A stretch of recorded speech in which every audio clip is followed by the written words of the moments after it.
Hi everyone, and welcome to another video from Explore the Outdoor. Today I've come to Richmond in North Yorkshire.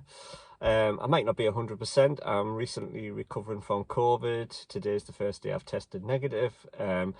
However, it has knocked me off my feet over the last few days, but it's not going anywhere. I think we're just going to have to accept it, and it's just going to have to be a normal virus, and you know, we're just going to have to learn to live with it. And I think we have done. I think we've coped well with it. But if you do get it, I do sympathise with you. I've had it twice now, and it has knocked me off my feet. More aches than anything else, and headaches as well.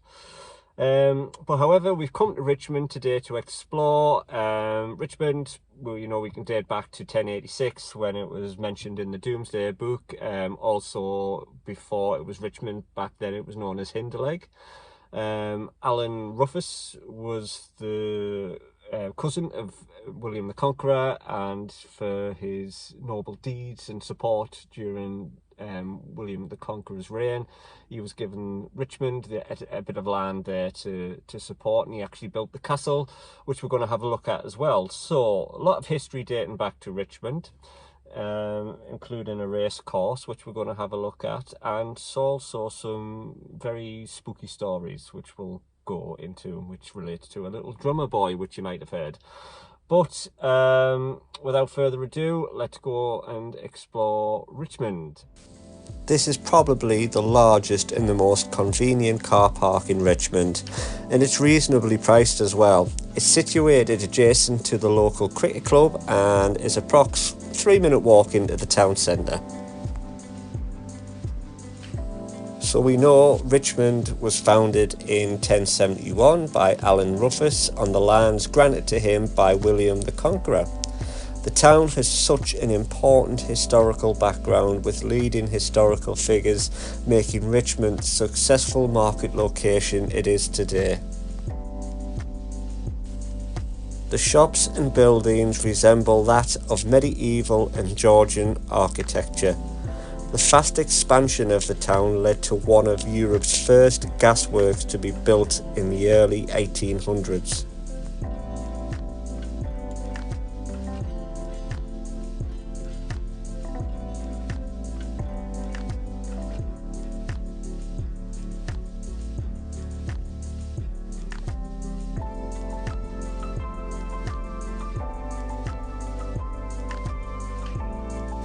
The market square is quaint and original, with traders still supplying fresh produce to local and outside visitors.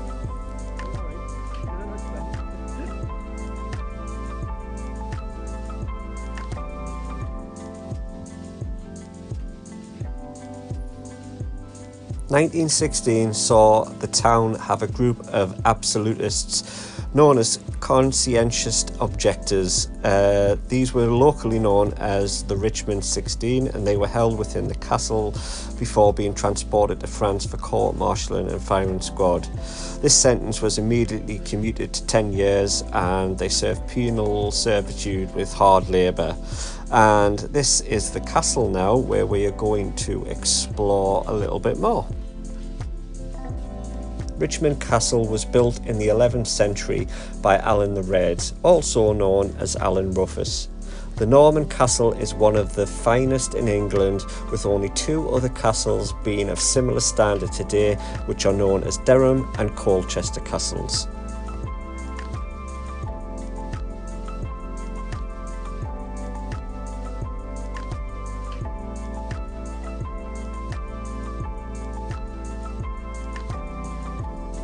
Richmond Castle is also one of the places associated with King Arthur and his knights. Legend has it that the castle is built over a cave where King Arthur and his knights are sleeping in their tombs and are waiting to rise to defend England once again as and when needed. The keep was made of 30-metre high sandstone and was constructed at the end of the 12th century. It was said that King Henry II completed and finished the keep with 11-foot thickness of the walls as extra security. Modern visitors can now ascend the keep, which offers magnificent views of the town and the surrounding areas.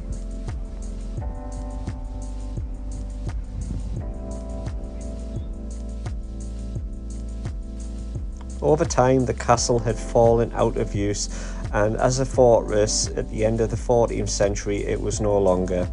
It did not receive any more major funding or any major improvements after this date.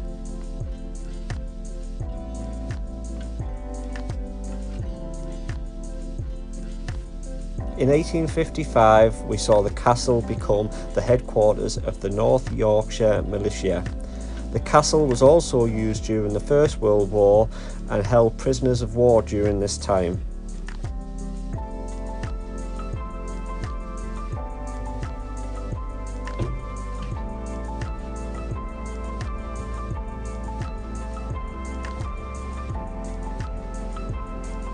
While the castle is now in the hands of English Heritage, they have also made improvements to the garden, and we can only imagine what this will look like in the summer when it's all in bloom.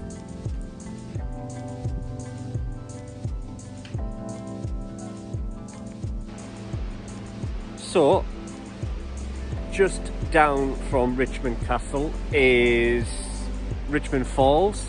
It's a nice little area where you can come winter, autumn, summer, spring, still just as nice, but I've got a feeling in the summertime when everything's in bloom, the leaves are on the trees, the weather's warm, I reckon it's probably the best time to come down here. You've got the falls, which are in the background, which you can hear. You've got a nice garden area where you can sit. The daffodil bulbs are coming through, so we know spring's on the way. It's just on the doorstep. And there's a car park, there's amenities. I've got no doubt in my mind there'll be ice cream vans and coffee and tea places open in the summertime as well. So you've got quite a bit to see and do in Richmond. So I can see so far how you could spend a full day here.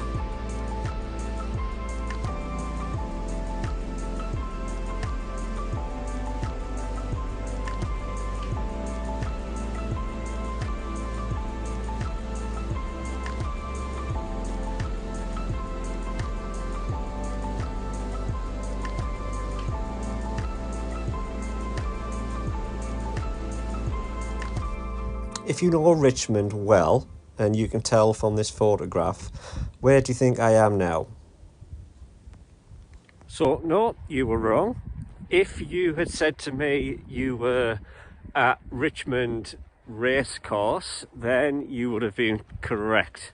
So, I've had a walk up to what was Richmond Racecourse back in the 1700s, and we're going to have a look at probably well, it's not probably, it is the oldest stone-built grandstand, not in the UK, but in the world.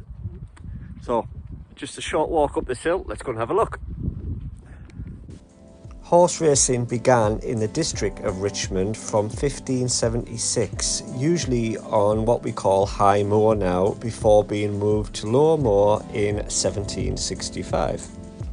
A law was passed in 1740 by King George II that races had to be more than £50 in prize money.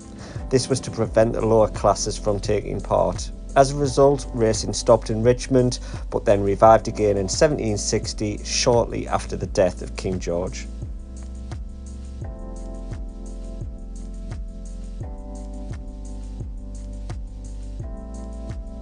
So the grandstand you see behind me now was built in 1775 by John Carr, who was a well-known architect in the area, and he also built Doncaster grandstand and York grandstands, but this is the only stone grandstand that is still sort of standing today in the world, and it's fenced off now and wick, and I mean wick with rabbits. As you make your way to the stand from the car park, there's information board regarding the track and other historical values. The site is also used by horse owners and trainers today, but is mostly crisscrossed with public footpaths. As you look up towards the grandstand, you can only imagine what the scene would look like back in the day. The centre, Ascot Dreamer. Between those horses, A Up Its Mick has also got a good sit. So too Separable. Through the first furlong and a half in Division 1 of the VW Van Centre lead. Staring Spoon, Smiles Charity Handicap. Near side is Early Edition in the dark blue and pink. Separable in the red and white. The red and black colours next to that one is... This building caused me some confusion as I could not see any info on what it could be. First thoughts, it could be a steward's hut for the horse racing or something similar, until I read somewhere online that this was the private stand built for a very well-off family called the Zeppelin family. This was built in 1814, and it makes sense when the plaque on the outside of the building says it was opened by the mayor in 1815. So like any castle, there is ghostly tales and stories that's going on regarding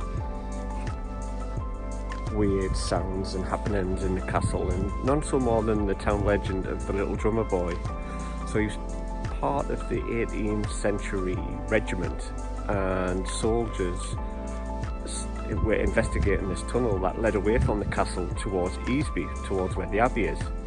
So they sent this little drummer boy down playing the drums, and they would track his sound. However, the drumming abruptly stopped, and the little boy was never seen or heard of again, except on the odd occasions throughout time where people would hear the drumming noise of the little boy. Now, was he trying to find his way out, or is this just a tale? But apparently there's a stone marking on the walk where the drumming actually stopped and where the boy was never seen again. So the town legend states the young drummer boy from the 18th century regiment was sent to investigate a tunnel in darkness leading away from the castle heading towards Easby Abbey. The poor drummer boy was sent into darkness and told to play his drums to guide the soldiers above ground. The soldiers would proceed to follow the sound of the little boy's drums, heading through the market town and down by the River Swale.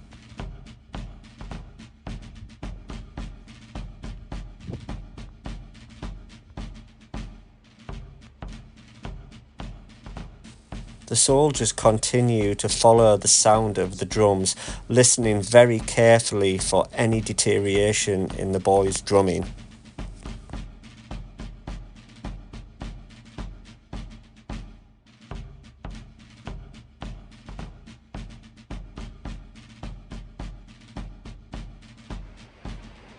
So, legend has it, the drummer boy was the correct size to go down this tunnel that was underneath the castle, and the soldiers demanded that he played the drums and they would follow the sound above. So the soldiers followed the noise of the drums through the market square, all the way down here by the River Swale and along this path.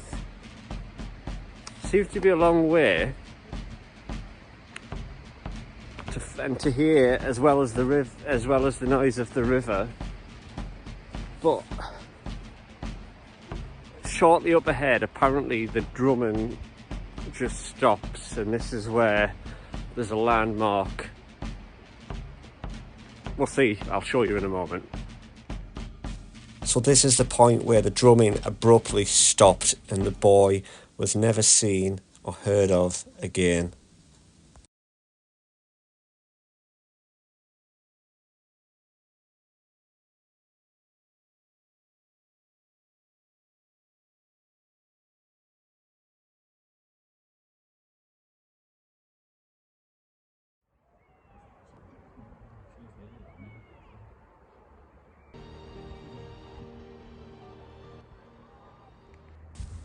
Some stories and some tales state that the tunnel actually leads directly to Easby Abbey, which was kind of an escape route for priests that were under capture from various organisations. Easby Abbey is now in ruins, but it's free access, and it's definitely worth a look if you get the chance to have a look around this historic site. It's situated about 1.5 miles away from Richmond Castle, and it's a lovely trail walk around the river, which is approximately about a 4-mile walk.